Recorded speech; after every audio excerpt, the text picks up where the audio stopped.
Göyçayda ənənəvi nar festivalı baş tutub. Artıq 16-cı dəfədir keçirilən festival minlərlə insanı bir araya gətirib. Festivalda narla bağlı müxtəlif yarış və müsabiqələr, xalq sənətkarlığının nümayişi və bölgəyə məxsus mədəniyyət nümunələri tamaşaçıların böyük marağına səbəb olub. Bayramın rəmzi olan Nar Şahzadəsi mərasim meydanına daxil olaraq qonaqları salamlayıb, xalqımıza əminamanlıq, bolluq və ruzi bərəkət arzulayıb. Tədbir iştirakçıları rayonun 30-dan çox kəndinin nar və nar məhsullarından ibarət sərgiləri ilə tanış olublar.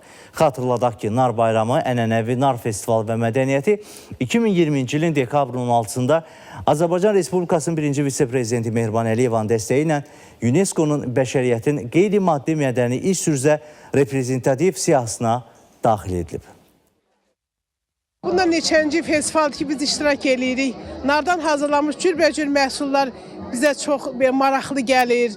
Cürbəcür başqa konfet ağacı gördüm. Mən məsələn ömrümdə birinci dəfə idi görürdüm bu yaşımda. İlk dəfədir ki, Nar festivalında iştirak edirəm. Təəssüratlarım çox yaxşıdır. İnsanlar çox qonaqpərvərdir. Burada narın müxtəlif növlərinin yetişdirildiyi bildirilir. Biz də bunu işıqlandırmaq üçün gəlmişik. Biz istərdik ki, Azərbaycan narı Çinə də ixrac olunsun. Çünki ölkəmizdə buna tələbat var.